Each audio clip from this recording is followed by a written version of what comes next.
Hello दोस्तों, आज हम पढ़ रहे हैं प्री बोर्ड परीक्षा 2021-22 कक्षा 10 विज्ञान का सॉल्यूशन है। चलिए देख लेते हैं। ये प्री बोर्ड का हमारा सॉल्यूशन है जो कि मोस्ट है, इसे हमें करना है। प्री बोर्ड ये घर में मिला है लिखने के लिए। चलिए इसके हम डायरेक्ट क्वेश्चन में चलते हैं, आंसर देखते हैं क्या होगा। ठीक, पहला है ये सही विकल्प है। इसमें से 8 क्वेश्चन है, 8 में से हम चलते देखते हैं। ठीक, पहला है क्या होगा यदि तनु हाइड्रोक्लोरिक अम्ल को लौह चूर्ण पर डाला जाए। क्वेश्चन हमारा यही है। इसमें क्या लिखा है, ये क्या होगा यदि तनु हाइड्रोक्साइड अम्ल को लौह चूर्ण पर। क्वेश्चन को घुमा दिया है लेकिन हमारा क्वेश्चन ये है। इसका सही आंसर ये होगा पहला, हाइड्रोजन गैस व आयरन क्लोराइड बनना। ये हाइड्रोजन गैस एवं आयरन क्लोराइड का निर्माण होना या बनना, मतलब इसका पहला ही आंसर है। ठीक, पहला होगा जो क्वेश्चन दिया है आपकी बुक में, उसमें पेपर में। ये हमारा क्वेश्चन थोड़ी वो हो गया दूसरा, बट वह क्वेश्चन वही है। ठीक, लिखा है पतलों तारों में धातुओं को खींचा जा सकने की क्षमता कहलाती है, क्या कहलाती है? तन्यता। क्वेश्चन वही है, वो थोड़ा इसमें आगे पीछे हो गया है। ग नंबर, दो तंत्रिकाओं कोशिकाओं के मध्य खाली स्थान को कहते हैं सिनेप। ये सिनेप। ठीक, आगे देखते हैं चौथा, अलैंगिक जनन मुकुलन द्वारा होता है ईस्ट। ये जो लिखा है ईस्ट, डायरेक्ट चलते हैं आंसर। ये पूरा सही है, सिर्फ क्वेश्चन घुमा दिया है। अंगा नंबर में, विद्युत धारा उत्पन्न करने की युक्ति को कहते हैं जनित्र। ये सही होगा। क्वेश्चन वही है, सिर्फ घुमा दिया है। आगे चलते हैं। 4 नंबर, निम्न में कौन आहार श्रृंखला का निर्माण करता है? घास, बकरी तथा मानव। ऑप्शन सेकंड सही है, बिल्कुल सही है पूरे। 6 नंबर, विश्व में सबसे तेजी से कम होने वाला प्राकृतिक संसाधन कौन सा है? वन। बिल्कुल सही है, ये सब सही है, बिल्कुल पूरे आंसर। ठीक, सिर्फ क्वेश्चन बदल गया, थोड़ी हो गया। ज नंबर है, आवर्त सारणी में आवर्तों की संख्या होती है, कितनी होती है? 7। ऑप्शन 3 सही है। ठीक, आगे चलते हैं। आगे हमारा ये खाली स्थान, रिक्त स्थान है, जो कि ये भी 8 नंबर के आएंगे, मोस्ट हैं। चलिए देखते हैं। ठीक, इसमें क्या है, जल एक बिंदु बिंदु ऑक्साइड है। ये आप लोग क्वेश्चन देख सकते हैं। उदासीन, जल एक बिंदु बिंदु ऑक्साइड है, उदासीन। ये आप आंसर आ रहा है, ये उदासीन होगा पहले का। धातु में प्राय उष्मा तथा एवं विद्युत की बिंदु बिंदु होती हैं, सुचालक। ये भी राइट आंसर है। क्वेश्चन 3, मादा और गर्भस्थ शिशु के बीच जैविक संबंध स्थापित करने वाला ऊतक बिंदु बिंदु कहलाता है, क्या कहलाता है? ये अपरा या ये प्लेसेंटा, अपरा या प्लेसेंटा ये कहलाता है। ठीक, घ नंबर ये हमारा गलत हो गया है, जो कि हम इसे इरेज कर देते हैं। घ नंबर ये हमारा ना होगा, घ नंबर आप लोग के जो उसमें दिया है वो होगा। ठीक, घ नंबर दिया होगा, मानव के शरीर में अंडार का निर्माण होता है। ये आप लोग देख सकते हैं, बाकी के मैं इसे डिस्क्रिप्शन में बताऊंगा, अभी नहीं बता पा रहा। ठीक, क्वेश्चन अंगा है, पराग कोश में बिंदु बिंदु पाए जाते हैं। पराग कोश में बिंदु बिंदु पाए जाते हैं, क्या पाए जाते हैं? पराग कण। ये ना होगा, ये है पराग कण, ये वाला ऑप्शन सही है, पराग कण। ये देखिए सही है। कौन सा सही है ये बस नहीं करने हमें, ये घ नंबर नहीं है। घ नंबर आप लोग के उसमें दिया हुआ है, उसका आंसर हम नीचे बताएंगे डिस्क्रिप्शन में। बाकी के पराग कोश में बिंदु बिंदु पाया जाता है पराग कण। ठीक, फिर क्या लिखा है? 4 नंबर में लिखा है, अनुवांशिकी के जनक बिंदु बिंदु हैं, क्या है? Gregor John Mendel. कौन है? ये होगा, ये सिर्फ वो नहीं लिखना, ये 4 चम्मच के लिखना है, ग्रेगर जॉन मेंडल। ये देखिए 4 नंबर लिखा हुआ है यहाँ भी, ये 4 नंबर लिखा है, ये होगा ग्रेगर जॉन मेंडल। ठीक, 6 में चलते हैं। किसी तार का प्रतिरोध उसकी लंबाई के बिंदु बिंदु होता है। प्रतिरोध की लंबाई बिंदु होता है, क्या होता है? अनुक्रमानुपाती। ये राइट आंसर छछत्री यहाँ भी लिखा है, ये देखिए लिखा है छछत्री, राइट आंसर अनुक्रमानुपाती। ठीक, क्वेश्चन 9, मस्तिष्क तथा मेरुरज्जु बिंदु बिंदु तंत्र बनाते हैं। कौन से तंत्र बनाते हैं? केंद्रीय तंत्रिका। ठीक, बिल्कुल सही है, केंद्रीय तंत्रिका। ये घ नंबर जा यहाँ भी लिखा है, और जा यहाँ भी लिखा है, जा यहाँ भी, केंद्रीय तंत्रिका या केंद्रीय तंत्रिका तंत्र। यहाँ लास्ट में क्या लिखते हैं, केंद्रीय तंत्रिका, और लास्ट में हम लिख सकते हैं तंत्र। नहीं हो गया, रहने दीजिए, ठीक, यही ठीक है। क्या है, केंद्रीय तंत्रिका। ठीक, आगे चलते हैं, यहाँ तक हो गया। आगे हमारी सही जोड़ी, जो भी बिल्कुल राइट सही जोड़ी है हमारी। वहाँ पास तो एक क्वेश्चन गलत है, लेकिन ये जोड़ी सही है, बिल्कुल सही है। क्या है, सबसे अधिक क्रियाशील धातु कौन सी है, ये है ओ। सबसे अधिक क्रियाशील धातु कौन सी है, ये है पोटेशियम।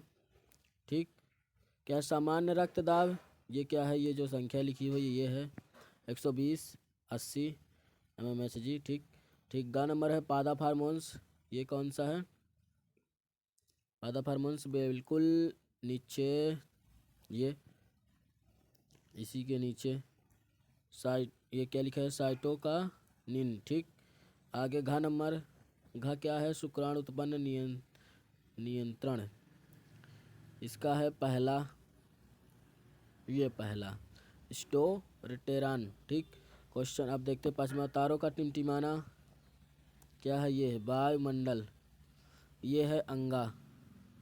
तारों का टिमटिमाना वायुमंडल।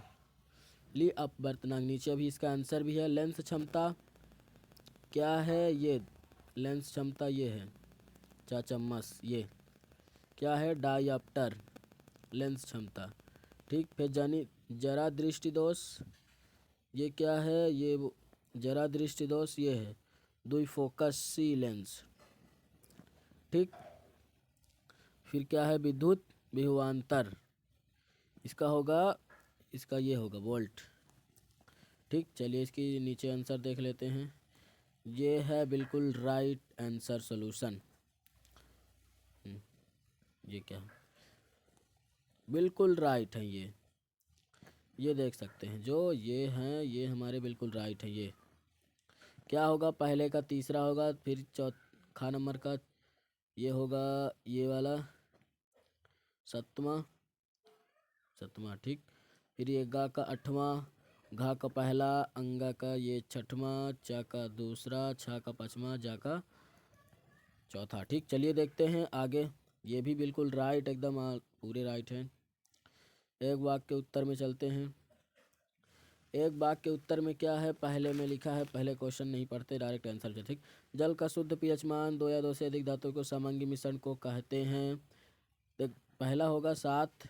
ठीक, 7 होते हैं पीएच, शुद्ध जल का पीएच मान। 2 या 2 से अधिक धातुओं को समांगीन मिश्रण को कहते हैं मिश्र धातु। ठीक, हरे पौधों की पत्तियों में पाए जाने वाले वर्णक का नाम लिखिए, क्या लिखते हैं, ये नीचे आंसर हम सबके बता देते हैं, आप लोग वहाँ से देख लीजिए डायरेक्ट। ये आ गए आंसर।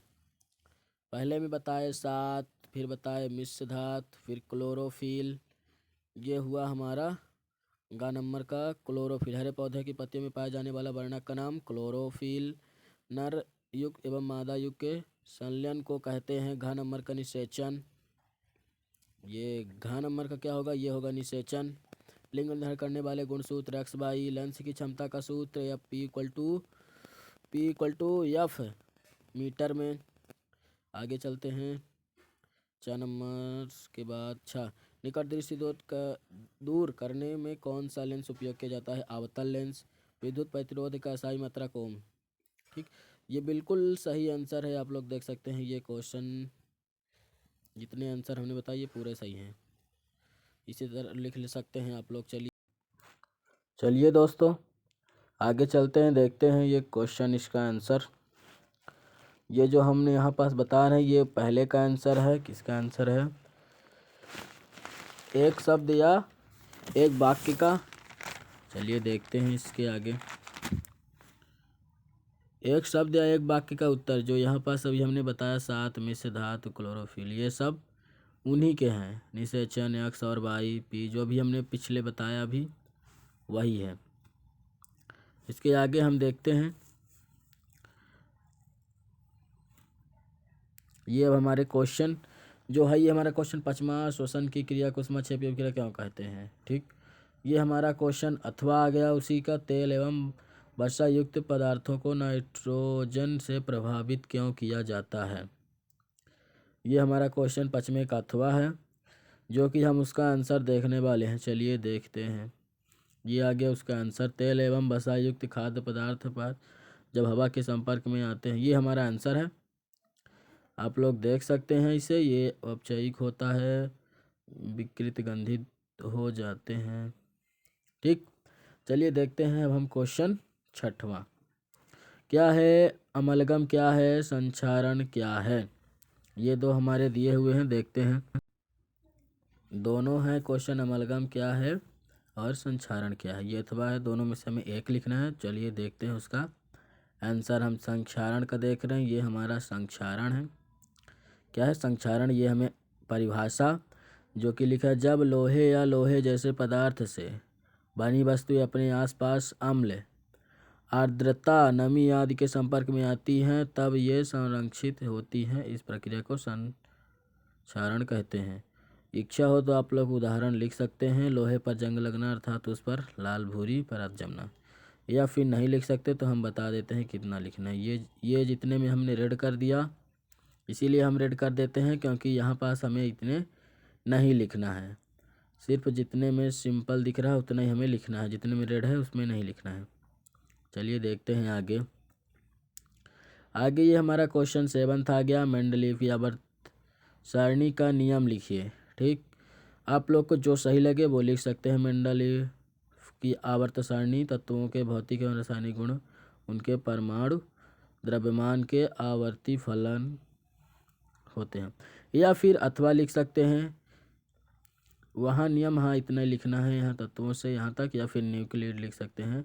न्यूक्लियडेक्स से तत्वों के परमाणु द्रव्यमान के अवरोही क्रम के, ये दोनों जो मतलब आपको एक ही लिखना है, ओनली एक ही लिखना है, दोनों मत लिख दीजिएगा क्योंकि दोनों लिख देंगे तो गलत हो जाएगा।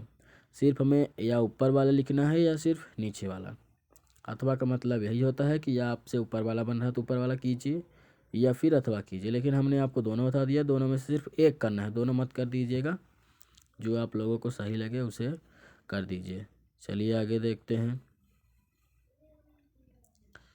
ये आ गया, धमनी और सिरा में कोई दो अंतर लिखिए। ठीक, हमने अभी ये न्यूक्लियड बताया, अब धमनी और सिरा में कोई दो अंतर लिख ले।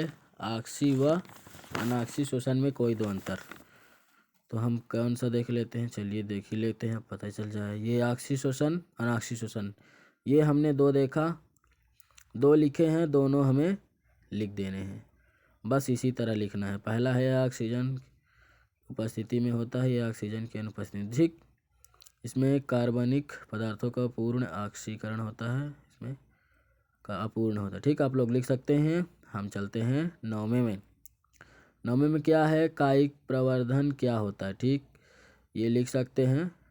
उदाहरण में लिखना हो तो लिख सकते हैं, या फिर दूसरा पहले मतलब आप लोगों को इनमें से जितना इच्छा हो, समझ में आ रहा हो उतना लिख सकते हैं। उदाहरण भी लिख लेंगे तो कोई दिक्कत ना होगा। उदाहरण में हमें ये गन्ना, गुलाब, अंगूर आदि इतना ही हमें कर देंगे, 3 ठो तो ज़्यादा सही लगेगा। आवर्धन क्या है ये लिख देंगे, फिर यही लिख देंगे। ठीक, ये अंगूर आदि, इतना तक हम लिख सकते हैं, आप लोग भी लिख सकते हैं। चलिए दोस्तों, ये क्वेश्चन 10वां देखते हैं। 10वें में है, मानव में बच्चों का लिंग निर्धारण कैसे होता है। हमें ये नहीं मिला, इसीलिए हमें ये मंडल के प्रभाविता का नियम लिखिए। जहाँ हमने रेड कर दिया ये हमें नहीं करने हैं, इसीलिए हमने इस तरह कर दिया। हमें सिर्फ यहाँ करना है मंडल के प्रभाविता का नियम, सिर्फ हमें 2 नंबर लिख देना है।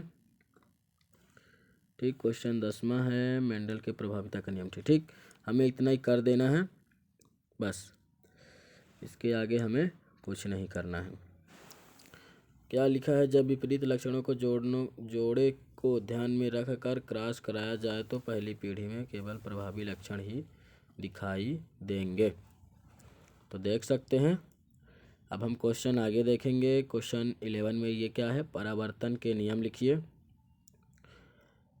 क्वेश्चन हमारे पास इसमें 2 थे, ये 11वां का आ गया। अभी हमने क्या देखा, परावर्तन के नियम लिखिए। यहाँ भी हमें मिला है, लेकिन अभी हम उसको दिखाएंगे। अभी पहले हम क्या दिखा दिए, अपवर्तन के नियम। ये अपवर्तन के नियम है 2, जो आप लोग लिख सकते हैं। या फिर अगर ये समझ लग रहा है कि बहुत बड़ा है तो हम इसके ऊपर वाले क्वेश्चन मतलब परावर्तन के नियम भी बताएंगे। आप लोग इसे देख सकते हैं, अपवर्तन के हैं, ये किसके हैं, अपवर्तन के नियम। लेकिन अब हम किसके दिखाने वाले हैं, परावर्तन के नियम, जो कि चलिए बस ये आ गए परावर्तन के नियम। प्रथम नियम, द्वितीय नियम, ये परावर्तन के नियम। क्या बोला है, परावर्तन के नियम लिखिए, परावर्तन के नियम, ये हमारे परावर्तन के नियम हैं, जो कि 2 अंक का आएगा। हमें ओनली 2 लिखना है, ठीक। देख सकते हैं आप लोग, आपतित किरण, परावर्तित किरण और आपतन बिंदु पर अभिलंब तीनों एक ही तल पर होते हैं, ये देख सकते हैं। चलिए अब हम क्वेश्चन आगे देखते हैं। ये उसी का एक बार और दिखा दिए, ठीक। चलिए क्वेश्चन 12 में है ओम का नियम लिखिए, जो कि ये है ओम का नियम है। ओम का नियम क्या है, यदि किसी चालक की भौतिक अवस्था में परिवर्तन ना हो तो उसके सिरों पर लगाया गया विभवांतर उससे में बहने प्रवाहित हो के अनुकरणुपाती होता है, या बहने वाली धारा के, ठीक। तो दोस्तों हमने ये ओम का नियम देखा।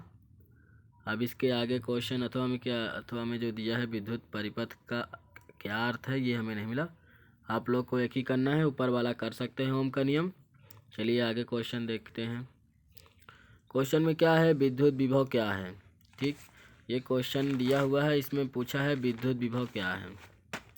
क्वेश्चन नंबर 13 है, विद्युत विभव क्या है। ये क्या है, एकांत धनावेश को अनंत से विद्युत क्षेत्र किसी बिंदु तक लाने में किया गया कार्य को इस बिंदु का विद्युत विभव कहते हैं। विद्युत विभव का मात्रक वोल्ट है, ठीक। ये हमारी परिभाषा हो गई।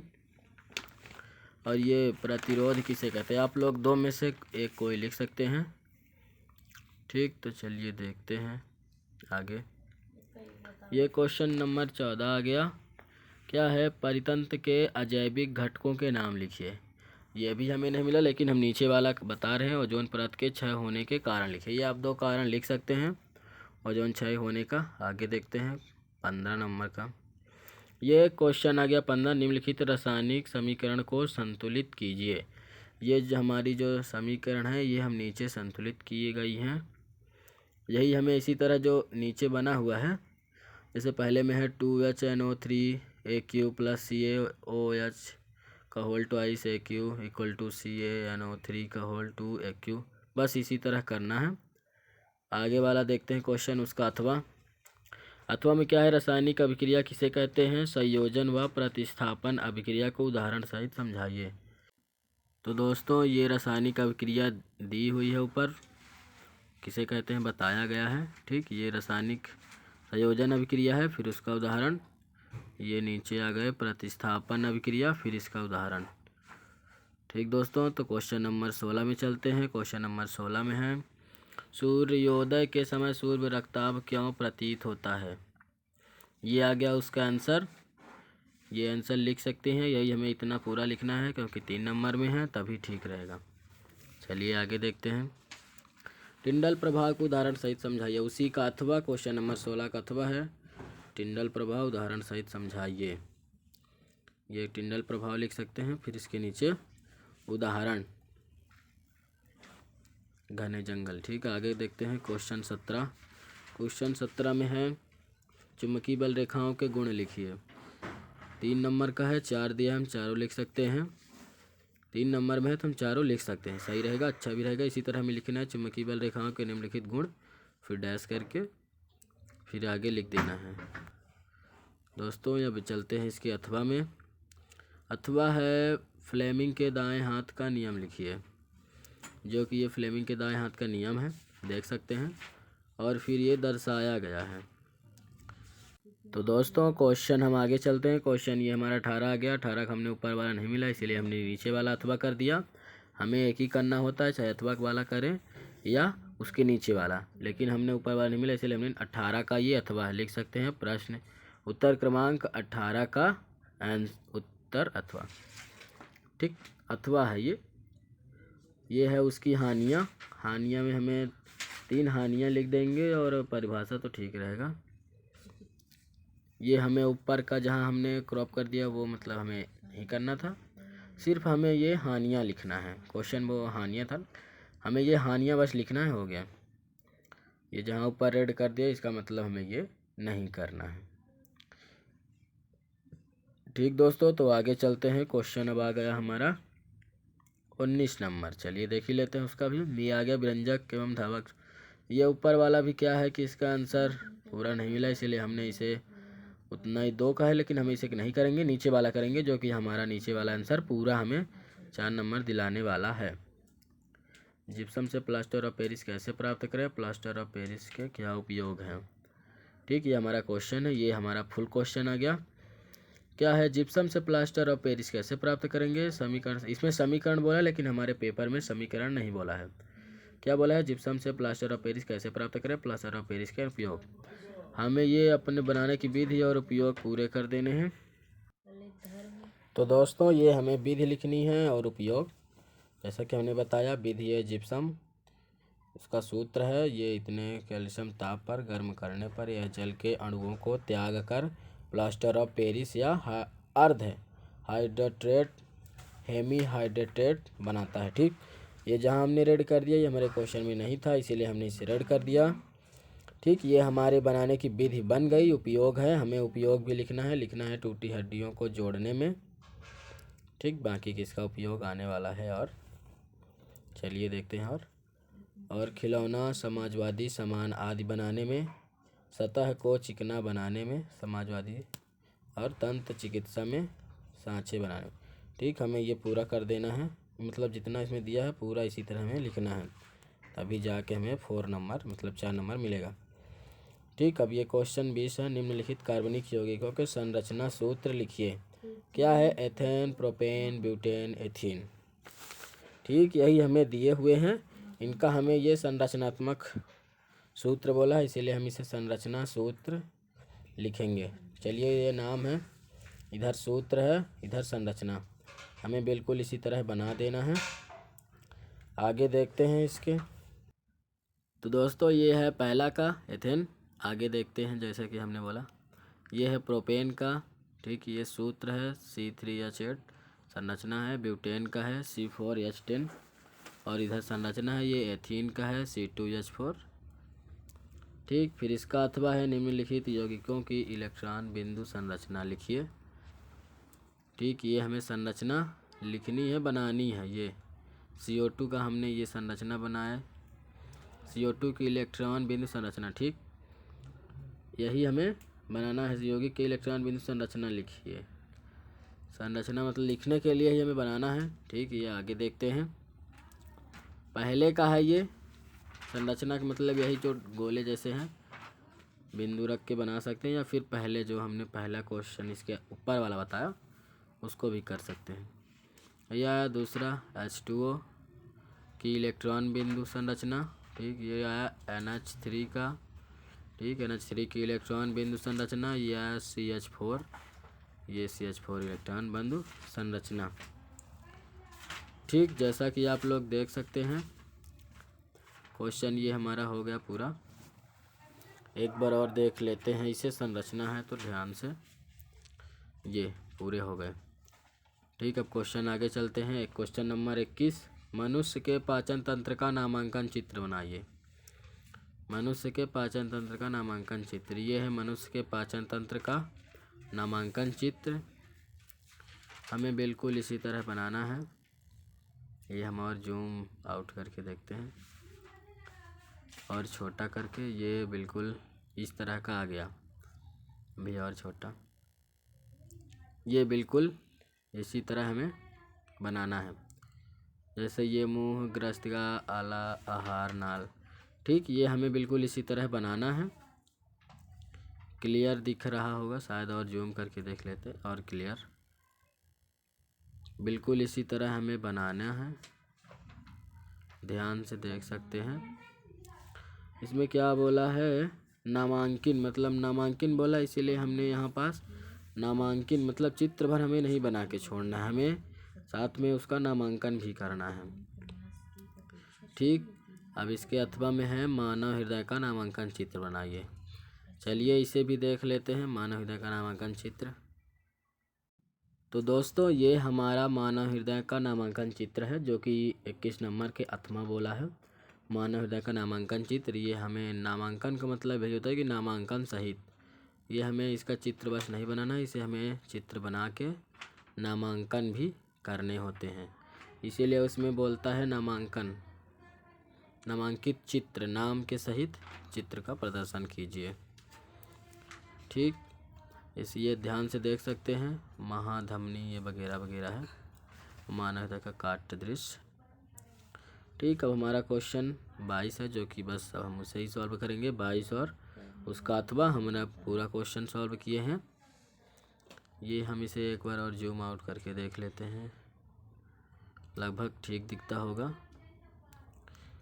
ये अगर कहीं नहीं समझ में आता तो आप लोग इसे गूगल में सर्च करके इसका डायग्राम देख सकते हैं, वहाँ पास बढ़िया दिखेगा तो क्लीन रहेगा। ठीक है, मानव हृदय का चित्र है। आगे देखते हैं, ये अब क्वेश्चन इसका 21-22 देख लेते जल्दी। 22 और उसका अथवा। चलिए क्वेश्चन ये हमारा 22 आ गया। किसी अवतल लेंस की फोकस दूरी 15 cm है। बिंदु को लेंस से कितनी दूरी पर रखें कि इसके द्वारा बिंब का लेंस से 10 cm मतलब सेंटीमीटर दूरी पर प्रतिबिंब बने। लेंस द्वारा उत्पन्न आवर्धन क्षमता भी ज्ञात कीजिए। इसमें हमें ये क्या दिया है, प्रतिबिंब की दूरी दी हुई है v = -10 cm। माइनस ये इसके अनुसार लगाया गया है, सूत्र के अनुसार। क्वेश्चन में नहीं दिया है, जो कि ये क्वेश्चन बिल्कुल पेपर में ही है, हमें इसी तरह बिल्कुल उतार देना है, जैसा कि इसमें आप लोग देख सकते हैं लिखा हुआ है, बिंब के लेंस की दूरी लेंस के सूत्र से। ठीक, यही हमें बिल्कुल इसी तरह हमें यहाँ पास कर देना है, बिल्कुल सेम ये आ गया। ठीक, इसी तरह हमें उतार देना है। 2 आंसर आ रहे हैं। इसकी प्रकाश बिंब की लेंस से दूरी 30 cm है, लेंस द्वारा उत्पन्न आवर्धन। ठीक, ये हुआ हमारा। एक बार और देख लेते हैं इसे। ये बिल्कुल इस तरह है, हमें बिल्कुल इसी तरह क्लीन एकदम लिखना है। ठीक, अब उसका अथवा देख लेते हैं।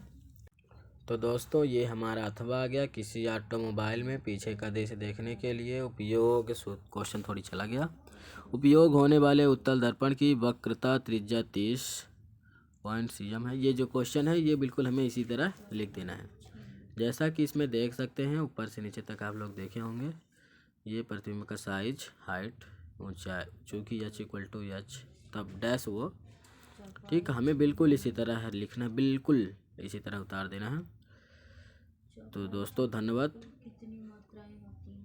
वीडियो देखने के लिए। अब हमारे चैनल में और वीडियो आएंगे प्रश्न बैंक के, तब तक के लिए चैनल को सब्सक्राइब कर लें, लाइक शेयर कमेंट कर सकते हैं। और हमें जो एक क्वेश्चन नहीं मिला है उसका हम डिस्क्रिप्शन में आंसर बताएंगे। तो दोस्तों धन्यवाद।